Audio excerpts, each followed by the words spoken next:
The most famous part of the Declaration is its second paragraph. Every American is familiar with the opening sentence. We hold these truths to be self-evident, that all men are created equal, that they are endowed by their Creator with certain unalienable rights, that among these are life, liberty, and the pursuit of happiness. No, the newly formed states did not treat all men equally, but that was the goal they strived for.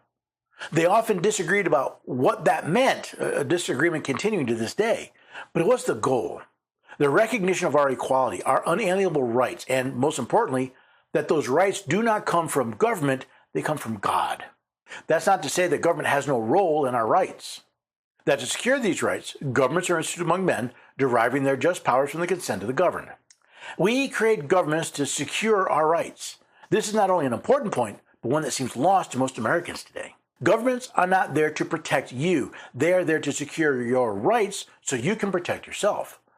Governments are not there to provide for you. They are there to secure your rights so you can provide for yourself. Governments are not there to tell you how to live your life. They are there to secure your rights so you can decide for yourself how you will live. In other words, governments are there to serve us, not the other way around. When governments become abusive of their powers, we the people have a recourse.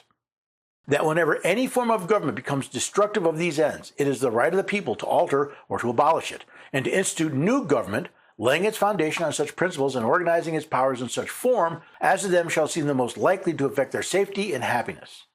When governments stop securing our rights, when they believe they are the ones who dispense rights to the people, when governments attempt to rule rather than serve, it is our right to alter or abolish those governments. Abolishing a government is not a trivial thing and should not be taken lightly.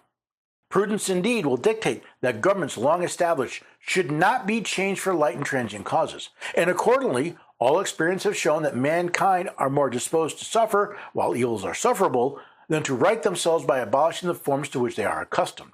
How many Americans today suffer under the evils committed by our governments acting beyond the powers we've consented for them to have? How many people have had their rights violated, yet are willing to suffer rather than correct the problem? We do not change governments because we don't get our way. That's not to say there's never a time to do so. There have been and continue to be a long train of abuses and usurpations of our rights, not by Great Britain, but by the state and federal governments we currently have. In 1776, the Second Continental Congress listed 27 specific grievances, all of which I can lay at the feet of the federal government today. I've written about this before, so I won't repeat it here. There is one more significant point, though, I'd like to make.